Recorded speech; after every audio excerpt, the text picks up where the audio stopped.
नमस्कार मित्रांनो, मराठी व्याकरण अकॅडमी या यूट्यूब चॅनलमध्ये तुम्हा सर्वांचं स्वागत आहे।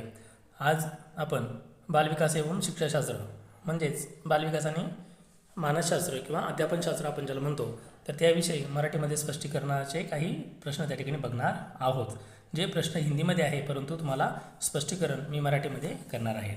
तरी यापूर्वी तुम्ही या चॅनलला सबस्क्राइब केलं नसेल तर लवकरात लवकर सबस्क्राइब करा, लाईक करा आणि शेअर करायला मात्र विसरू नका। चला तर सुरुवात करूया। आज पहिला प्रश्न आहे, सीबीएसई द्वारा अपनाए गए प्रगतिशील शिक्षा के प्रतिमान में बच्चों का समाजीकरण जिस प्रकार से किया जाता है उससे अपेक्षा की जा सकती है कि।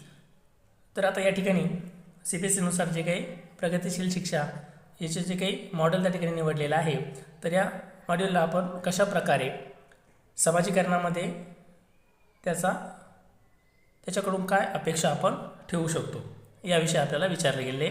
4 पर्याय दिले आहे। पहला पर्याय आहे, वे समय नष्ट करने वाली सामाजिक आदतों वे समय नष्ट करने वाली सामाजिक आदतों प्रकृति का त्याग करें तथा सीखे कि किस प्रकार अच्छी श्रेणियां पाई जा सकती है। वे सामाजिक कार्य में सक्रिय भागीदारिता का निर्वाह करें तथा सामाजिक कौशल्य सीखे। तर या ठिकाणी विद्यार्थी यामधून काय अपेक्षा आपण विद्यार्थ्याकडून करू शकतो असं सीबीएसई आपल्याला सांगत आहे किंवा म्हणते। तर आपल्याला काय आहे त्या ठिकाणी अजून पुढचा पर्याय त्या ठिकाणी बघूया। तिसरा पर्याय आहे, वे बिना प्रश्न उठाए समाज के विनियमों का अनुपालन करने के लिए तैयार हो सके।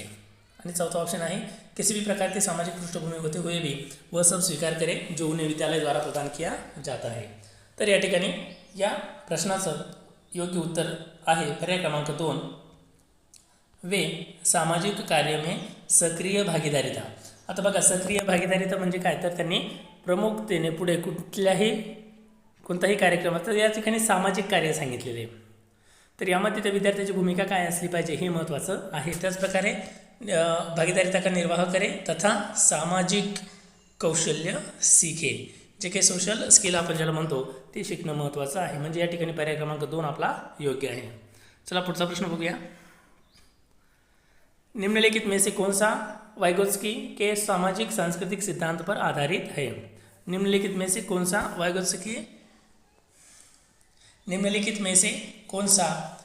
वाइगोत्स्की के सामाजिक सांस्कृतिक सिद्धांत पर आधारित है।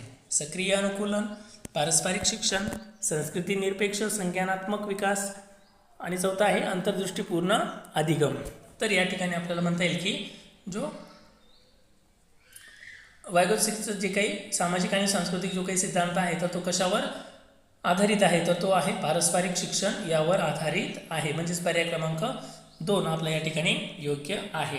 पुढचा प्रश्न, एक अध्यापिका, या ठिकाणी एक उदाहरण दिलेलं आहे, एक अध्यापिका अपनी कक्षा से कहती है सभी प्रकार के प्रदत्त कार्य मीन्स असाइनमेंट का निर्माण इस प्रकार किया गया है कि प्रत्येक विद्यार्थी अधिक प्रभावशाली ढंग से सीख सके। अंततः सभी विद्यार्थी बिना किसी अन्य की सहायता से कार्य पूर्ण करें। वह कोहलबर्ग के किस नैतिक विकास के चरण की ओर संकेत दे रही है। तर या ठिकाणी कोहलबर्गचे जे काही नैतिक विकासावर जे काही चरण जे काही सिद्धांत आहे तो आपल्याला बघावा लागेल। तर त्यामध्ये पहिलं ऑप्शन आहे औपचारिक चरण 4 कानून और व्यवस्था, दूसरा है पर औपचारिक चरण 5 सामाजिक संविदा, तीसरा है पूर्व औपचारिक चरण 1 दंड परिवर्तन और पूर्व औपचारिक चरण 2 वैयक्तिकता और विनिमय।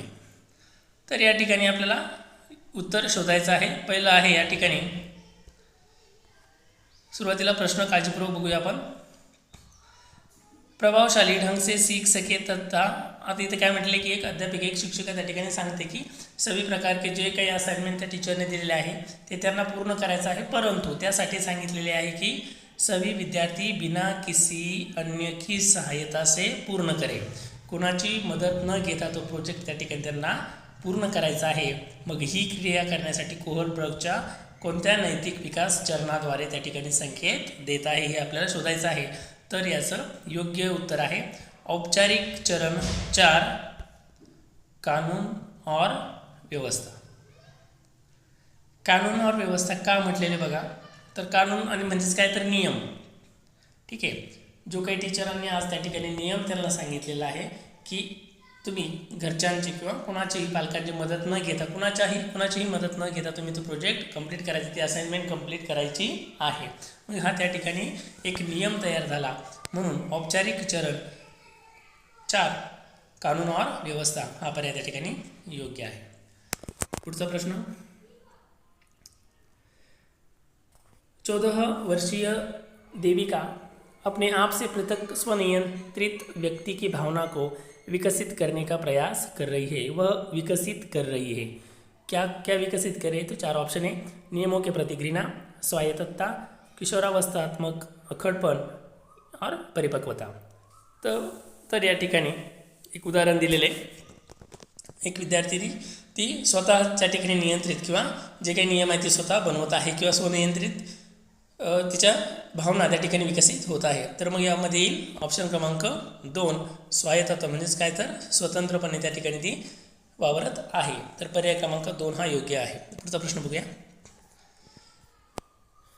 प्रगतिशील शिक्षा के संदर्भ में निम्नलिखित में से कौन सा कथन जॉन डीवी के अनुसार समुचित है? कक्षा के प्रजातंत्र का कोई स्थान होना चाहिए, विद्यार्थियों को स्वयं ही सामाजिक समस्याओं का समझाने में सक्षम होना चाहिए, जिज्ञासा छात्रों के स्वभाव में अंतर्निहित नहीं है अपितु इसका संवर्धन करना चाहिए, कक्षा में विद्यार्थियों का निरीक्षण करना चाहिए ना कि सुनना चाहिए. तर या ठिकाणी योग्य उत्तर आहे पर्याय क्रमांक 2. विद्यार्थियों को स्वयं ही सामाजिक समस्याओं का समझाने में सक्षम होना चाहिए. जी काही समस्या असेल तर ती मुलगा तो विद्यार्थी स्वतः किती प्रमाणात त्या ठिकाणी ती समस्या सोडवू शकेल हे महत्त्वाचं आहे. तो तेवढा सक्षम होणे गरजेचं आहे. पुढचा प्रश्न आहे, भाषा अवबोधन से संबंधित विकार, चलाघात, पठन वैफल्य, वाक संबंध रोग, भाषाघात. तर या ठिकाणी भाषा अवबोधन से संबंधित विकार म्हणजेच एक प्रकारचं ते कौशल्य त्याला प्राप्त न होण्यासाठी काही अडचणी येत असेल तर तो कोणत्या विकाराशी संबंधित आहे हे आपल्याला शोधायचं आहे.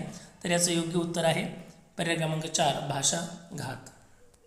पर्याय क्रमांक 4 भाषाघात. पुढचा प्रश्न आहे, निम्नलिखित में से कौन सा आलोचनात्मक दृष्टिकोन बहुबुद्धि सिद्धांत थियरी ऑफ मल्टिपल इंटेलिजन्स से संबंधित नहीं है? नाही म्हणजे निगेटिव्ह प्रश्न विचारलेला आहे. त्या ठिकाणी लक्षपूर्वक द्यायचं तुम्हाला. नाही शब्द आहे त्या प्रश्नामध्ये म्हणजे निगेटिव्ह उत्तर त्या ठिकाणी येणार आहे. यह शोध आधारित नहीं है, विभिन्न वीडियो भिन्न भिन्न विद्यार्थियों के लिए विभिन्न पद्धतियों की मांग करती है, प्रतिभाशाली विद्यार्थी प्राय एक क्षेत्र में ही अपनी विशिष्टता प्रदर्शित करते हैं, इसका कोई अनुभवात्मक आधार नहीं है. तर याचं त्या ठिकाणी योग्य उत्तर आहे पर्याय क्रमांक 3 प्रतिभाशाली विद्यार्थी प्राय एक क्षेत्र में ही अपनी विशिष्टता प्रदर्शित करते हैं. हा पर्याय त्या ठिकाणी योग्य आहे. पर्याय क्रमांक 3. पुढचा प्रश्न आहे, बहुबुद्धी सिद्धांत. बहुबुद्धी म्हणजे काय तर एकापेक्षा अधिक कौशल्य त्या विद्यार्थ्यामध्ये असणे किंवा त्या विद्यार्थ्याने त्या अधिक कौशल्य आत्मसात करणे. बहुबुद्धि सिद्धांत को वैध नहीं माना जा सकता क्योंकि विशिष्ट परीक्षणों के अभाव में विभिन्न बिना बुद्धियों मतलब डिफरेंट इंटेलिजेंस का मापन संभव नहीं है. यह सभी साथियों के समान महत्व नहीं देता. यह केवल अब्राहम मैस्लो के जीवन भर के सदृढ़ अनुभवात्मक अध्ययन पर आधारित है. यह सर्वाधिक महत्वपूर्ण सामान्य बुद्धि के अनुकूल सुसंगत नहीं है. तर या ठिकाणी याचा योग्य पर्याय आहे पर्याय क्रमांक 1 विशिष्ट परीक्षणों के अभाव में विभिन्न बिना बुद्धियों मतलब डिफरेंट इंटेलिजेंस का मापन संभव नहीं है. Option number 1. पुढचा प्रश्न आहे, कक्षा में छात्रों के वैयक्तिक विभेद लाभकारी नहीं है. वैयक्तिक विभेद म्हणजेच काय तर त्यांचं वैयक्तिक असणारे मतभेद जे आहे जे काही त्यांच्यात वाद असेल तो तर ते लाभकारी नहीं है. का? कारण अध्यापकों के वैविध्यपूर्ण कक्षा को नियंत्रित करने की आवश्यकता है. हानिकारक है म्हणजे वरील वाक्य त्या ठिकाणी हानिकारक है क्योंकि इनसे विद्यार्थियों में परस्पर द्वंद्व उत्पन्न होते मतलब म्हणजेच काय तर त्या ठिकाणी वाद होतात. अनुपयुक्त है क्योंकि यह सर्वाधिक मंद विद्यार्थियों के स्तर पाठ्यचर्या पर स्थानांतर की गति को कम करते हैं. आणि पुढचा आहे लाभकारी है क्योंकि यह विद्यार्थियों की संज्ञानात्मक रचनाओं को खोजने में अध्यापकों को प्रभावित करते हैं. तर या ठिकाणी वैयक्तिक विभेद म्हणजे काय तर विद्यार्थ्यांचं एक मत कोणत्याही गोष्टीविषयी एखादा घटक त्यांना निवडून दिला तर प्रत्येकाचं मत एक असेल असं नाही. प्रत्येकजण वेगवेगळे मत त्या ठिकाणी शोधत असतो, वेगवेगळे विचारशक्ती असते. त्यामुळे चौथा पर्याय त्या ठिकाणी योग्य आहे.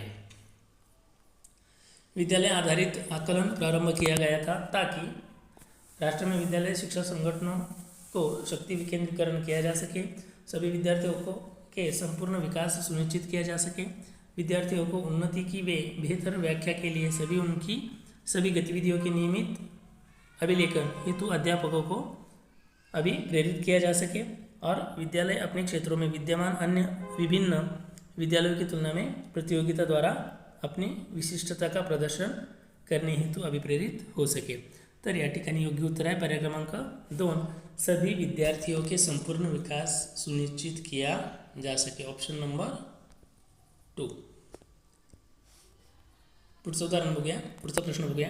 निम्नलिखित में से कौन सा एक अन्य विकल्पों से संबंध नहीं है? प्रश्नोत्तर सत्र को संगठित करना, किसी विषय पर विद्यार्थियों को प्रतिक्रिया को लेना, प्रश्नोत्तरी परिचालित करना, स्व आकलन के कौशल्य को प्रतिमानित करना। प्रश्न एकदा समजून घ्यायचा आहे। निम्नलिखित में कौन सा अन्य विकल्पों से संबंध नहीं है? तर या ठिकाणी आहे प्रश्न सत्र को संगठित करना, किसी विषय पर विद्यार्थियों को प्रतिक्रिया को लेना, प्रश्नोत्तरी परिचालित करना, हे 3 प्रकार जे आहेत ते सर्व एक आहे तिन्ही। त्यामुळे याचा वेगळा कोणता आहे तर स्व आकलन के कौशल्य को प्रतिमानित करना, चौथा पर्याय त्या ठिकाणी योग्य आहे। पुढचा प्रश्न आहे निम्नलिखित में से कौन से सर्वाधिक प्रभावकारी विधि हो सकती है जो आपकी इस अपेक्षा को पूरी कर सके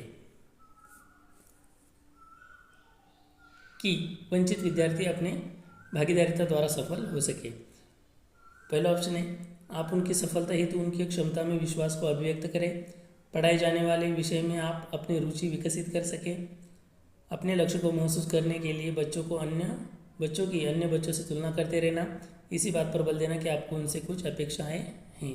तर या ठिकाणी योग्य उत्तर आहे ऑप्शन क्रमांक 1, आप उनकी सफलता हेतु उनकी क्षमता में विकास को अभिव्यक्त करें। हाँ, ऑप्शन त्या ठिकाणी योग्य आहे। पुढचा प्रश्न आहे निम्नलिखित में से कौन सा विकासात्मक विकार का उदाहरण नहीं है? निम्नलिखित में से कौन सा विकासात्मक विकार म्हणजेच काय तर तो ती कौशल्य त्याला प्राप्त न होणे, याला विकार त्या ठिकाणी त्याची कमजोरी असणे किंवा तो अक्षम असणे त्यासाठी। तर या प्रश्नाचं योग्य उत्तर आहे पर्याय क्रमांक 4, पर अभिघातच तणाव। हा त्या ठिकाणी त्याच्या विकासात्मक विकाराचं उदाहरण नाही। पुढचा प्रश्न आहे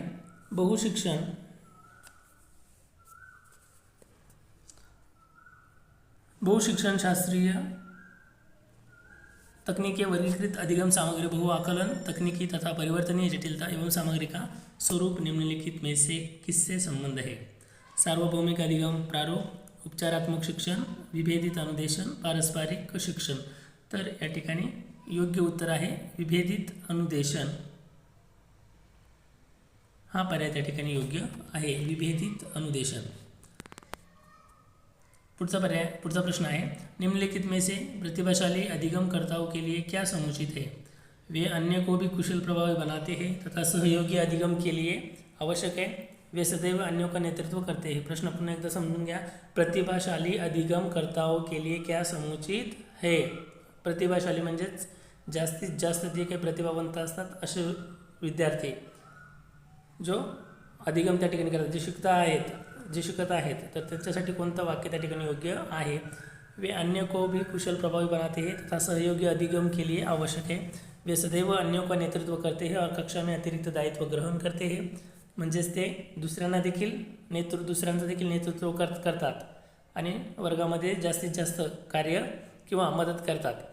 अपनी उच्च स्तरीय संवेदनात्मकता के कारण वे भी निम्न श्रेणी पा सकते हैं, बुनियादी तौर पर उनकी मस्तिष्कीय शक्ति के कारण ही उनका महत्व है।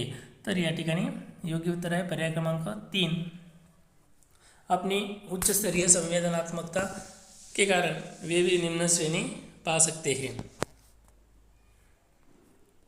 तर या प्रकारे आपण 15 प्रश्न बघितले। तर तुम्हाला हा व्हिडिओ